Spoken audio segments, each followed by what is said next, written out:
boolis iyo koox hubeysan oo goordhow ku dagaalamay degmada Hodan ee gobolka Banaadir.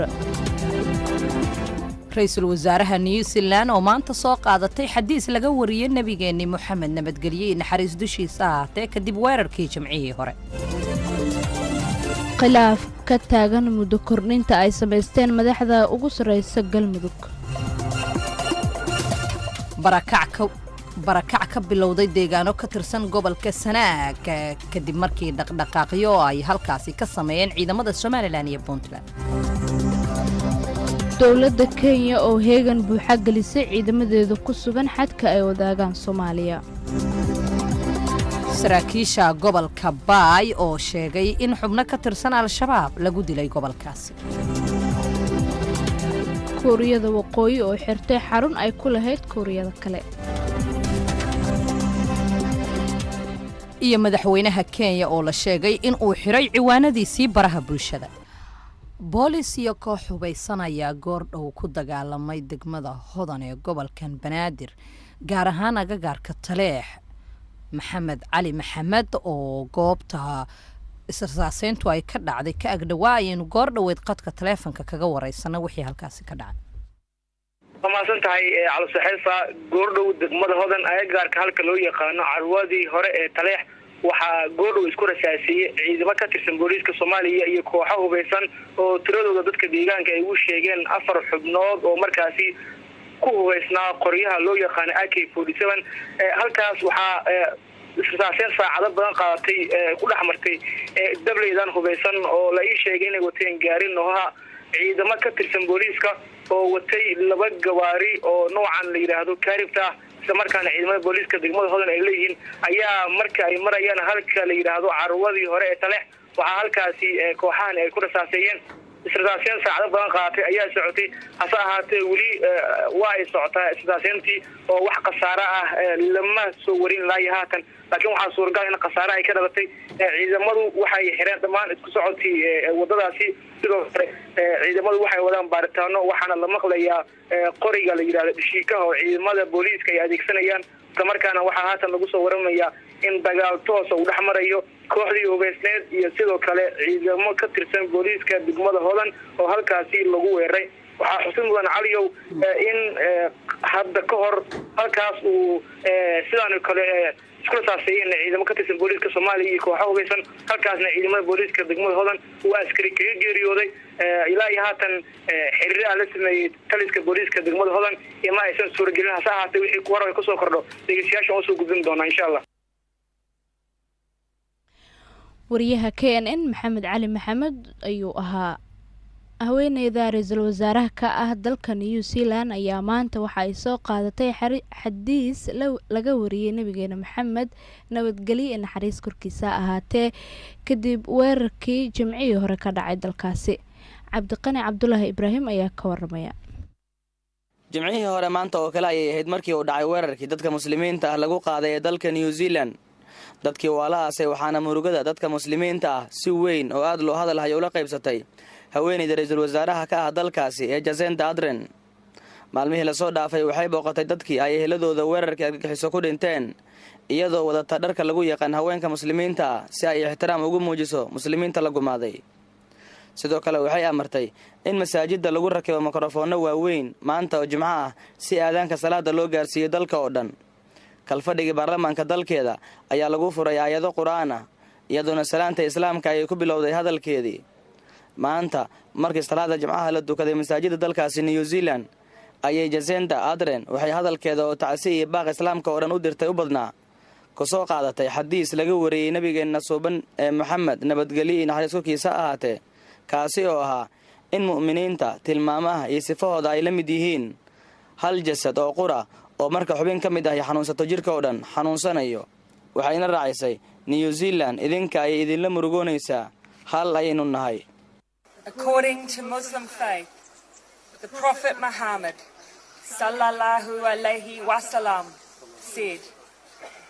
the believers in their mutual kindness, compassion and sympathy are just like one body. When any part of the body suffers, the whole body feels pain. New Zealand mourns with you. We are one. Jacinda Ardern, ra'iisul wasaaraha dalka New Zealand,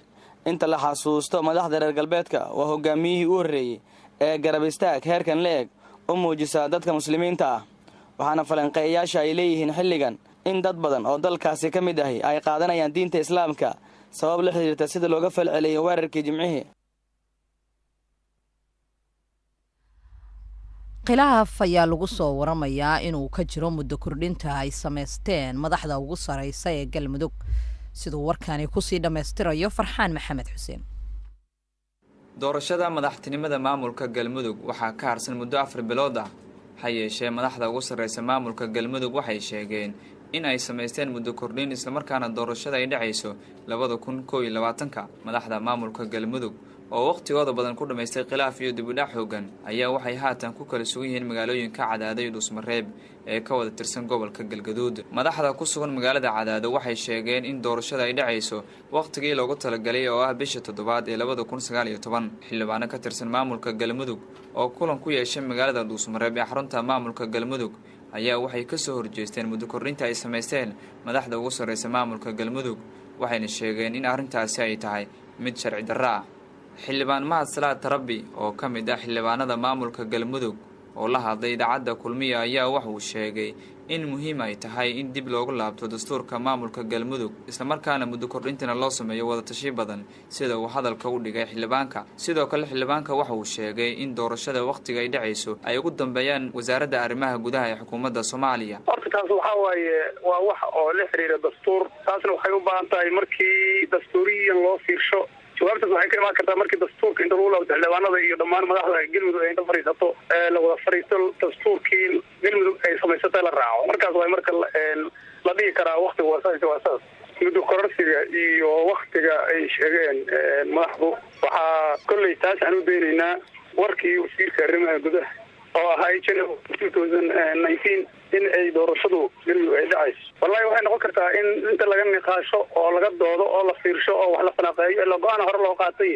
in inta la falanqeeyo wixii ka soo baxa madaxdu markay fariistaan kadib in go'aan ka soo baxa lagu dhawaaqo taasay noqon kartaa jawaabteedu. dhanka kale wasiirka arrimaha gudaha ee xukuumadda Soomaaliya Cabdi Maxamed Sabriye oo la hadlay idaacadda Kulmiye ayaa wax uu sheegay in haddii loo daayo muddo kordhinta ay sameysteen madaxda maamulka Galmudug ay saameyn doonto dowlad goboleedyada ka jira dalka isla markaana muddo kordhintaasi ay tahay mid sharci darro ah. muddo xileed markay bilaabanaysay la yiri waa 4 sano dhaxda in laga bedelaa sharci ma noqonayso waxaan ku sheegaa haddii la yiraahdo hal la bedelo Galmudug duruufo gaar ah ay qabtaa ama dood gaar ah ay qabtaa waxay maran doontaa inta dowlad goboleed oo soo hartay iyo federaal oo dhan waxa ay mar sharci yihiin sida uu yahay loo raaco wax badan aan u baahanahay Galmudug arrimo jira inaan isla fariisano oo xallino oo iyadoo Galmudug isku niyada la hayo doorashadaas la galo waqtigeedana la galo anaga qorshahayagu asaas waxaan ku dadaalaynaa inaan Galmudug gaar ka noqon dowlad goboleedyada doorashooyinka daha furan ay ka dhaceen ama ay ka dhici doonaan waxaan gacan ku siinaynaa doorashadu inay sida loogu talagalayo daha furan oo ayagana cabirka u qaranka Soomaaliyeed cabirka iyo muuqa u noqon doonto inay xaqiijiyaan inay sidaas u dhacdo. khilaafka madaxda maamulka Galmudug wuxuu inta badan rigaadiyay adeegyadii ay ka sugayeen shacabka ku dhaqan deegaanada maamulka Galmudug iyadoo haatan uu galay maamulka Galmudug khilaaf cusub ee ku aadan doorashada xilliga ay dhacayso. khilaaf ayaa waxa uu dhaxeeya madaxda ku sugan magaalada Dhuusmareeb ee xarunta maamulka Galmudug iyo dowladda dhexe ee Soomaaliya. barakac ayaa ka bilowday deegaano ka tirsan gobolka Sanaag kadib markii dhaqdhaqaaqyo ciidan halkaasi ay ka bilaabeen ciidamada Somaliland iyo Puntland. Cumar Maxamed Soomane ayaa ka waramaya. iyadoo xaalad deganaanshiyo aan caga badan ku taagnayn laga dareemayo deegaano hoostaga degmada Yubbe ee ka tirsan koonfurta gobolka Sanaag ayaa haddana wararkii ugu dambeeyay idaacadda Kulmiye ay ka helayso deegaanka waxa ay sheegayaan in dadka deegaanka oo awal hore u badnaa dad xoolo dhaqata ay bilaabeen in ay deegaanadaasi isaga barakacaan. barakacan ayaa ka dambeeyay kadib markii dadka deegaanka xoolo dhaqatada ah ay cabsi xoogan ka muujiyeen in deegaanka mar kale ay ku dagaalamaan ciidamo ka tirsan Puntland iyo Somaliland. dadkan ayaa gaaraya deegaanada kale ee ka fog goobaha isku horfadhiyaan ciidamada puntland iyo somalilan waxaana ay sheegeen in awal hore oo xaalad abaareed ay la daaladhacayeen xilligaanna ay baqdin ka muujiyeen saameynta uu ku yeelan karo dagaalka laga cabsi qabo in puntland iyo somalilan uu ku dhex maro deegaano ka tirsan koonfurta gobolka sanaag si kastaba ha ahaatee ciidamada puntland iyo somalilan ayaa fadhiyo goob isu muuqata oo hoostogta degmada yubbe oo ka tirsan gobolka sanaag waxaana jiray hadallo warbaahinta ay isu marinayeen maamulada puntland iyo somalilan ee ku loolamaya gacan ku haynta gobolka sanaag shalay ayay ahayd markii guddoomiyaha gobolka sanaag maxamuud ciyoon uu sheegay in puntland ay diyaar u tahay inay iska difaacdo cid kasta oo kusoo xadgudubta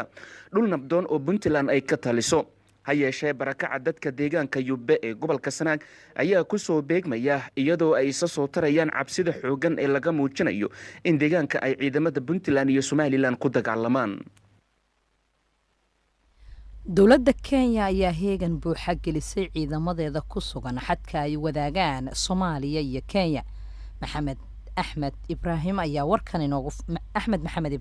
warkan inoogu faahfaahinaya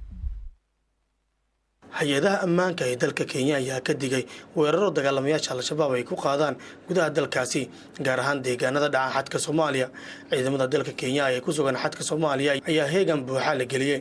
afhayeenka ciidamada booliska ee dalka kenya charles owino ayaa sheegay in al-shabaab ay qorsheynayaan in weeraro gaadmaha ay ku qaadaan qaar ka mid ah saldhigyada ciidamada kenya ee xadka soomaaliya gaar ahaan inta u dhexaysa magaalooyinka mandheera iyo ceelwaaqa saraakiisha booliska ee dalka kenya ayaa shacabka ku dhaqan deegaanada xadka ugu baaqay inay ka feejignaadaan weerarada al-shabaab ay doonayaan inay ka fuliyaan gudaha kenya ayaa bilihii ugu dambeeyey sii siyaadisay feejignaanta iyo walaaca ay ka qabto al-shabaab waxa ayna ciidamo dheeraad ah marba marka kasii dambeysa ay soo dhoobaysaa soodinta labada dal al-shabaab ayaa dhowr jeer waxa ay weeraro khasaaro badan dhaliyey ay ka fuliyeen deegaano hor leh oo ka tirsan dalka kenya dagaal u dhexeeyay ciidamada xoogga iyo al-shabaab ayaa waxa uu ka dhacay duleedka degmada bardaale ee gobolka baay dagaalka ayaa yimi kadib markii xubno ka tirsan al-shabaab ay jidka u galeen ciidamada maamulka koonfur galbeed saraakiisha gobolka baay ayaa keenan u sheegay in ay iska caabiyeen al-shabaab ayna khasaare lixaad leh ku gaarsiiyeen dagaalkaasi sidoo kale saraakiisha ayaa sheegay in 3 xubnood oo ka tirsan al-shabaab lagu dilay weerarka halka tiro intaasi ka badanna lagu dhaawacay dhanka kale al-shabaab wax faahfaahin ah kama aysan bixin dagaalkaasi halkaad warkaasi duhurnimo kala socotaana dhegeystayaal waa radio kulmiye dowladda kuuriyada waqooyi ayaa xirtay xafiiska xiriirka diblomaasiyadeed ee sanad ka hor ay ka furatay dalka kuuriyada koonfureed xilli xiriirka labada dal ay soo hagaagayeen xukuumadda Seoul ayaa sheegtay in lala soo xiriiray loona sheegay in shaqaalaha xafiiskan ay ugu dambeyn dalka ka bixi doonaan maalinta Jimcaha kuuriyada koonfureed ayaa arrinkaas ka walaacsan waxa ayna ku baaqday in ay shaqaalaha soo laabtaan xafiiskana uu sii xirnaado wax kulan ah ma uusan dhex marin labada kuuriya tan iyo kulankii bishii la soo dhaafay ee dhex maray hogaamiyaha kuuriyada waqooyi Kim Jong Un iyo madaxweynaha Mareykanka Donald Trump kaas oo natiijo la'aan ku dhamaaday xafiiska waxa uu ahaa kii ugu horeeyay oo xiriir toos ah oo joogto ah uu ku dhex maro labada kuuriya oo uu dagaal uu dhex marayay sanado badan madaxweynaha dalka Kenya Uhuru Kenyatta waxaa lagu soo waramayaa inuu xiray ciwaanadiisa baraha bulshada kadib markii uu ruux aan loo fasixin uu galay ciwaanada sida uu Twitter-ka ku soo qoray agaasimihiisa Nisokia Weto ayaan wax faahfaahin ka bixinin waxa dhacay balse waxa uu sheegay in ay qadka ku soo noqon doonaan kadib marka la saxo waxa qaldan ciwaanada Kenyatta uu ku leeyahay Twitter-ka iyo Facebook-ka ayaa waxa ku taxan malaayiin dad ah warbaahinta gaarka loo leeyahay ee Star ayaa ku warantay in Twitter-ka madaxweynaha saaka la soo dhigay qoraal xasaasi ah oo siyaasadeed ayna arintaas ugu wacan tahay in xirida ciwaanada madaxweynuhu ay dhacdo wargeyska Star ayaa soo dhigay sawir uu ka qaaday qoraalkii uu madaxweynuhu soo dhigay Twitter-ka guud ahaan dhageystayaal warkii duhurnimo aad kala socoteen idaacadda kulmiye ee Muqdisho maanta waa naga inta cid uu seego raadiyo kulmiye.net ay ka heli kartaa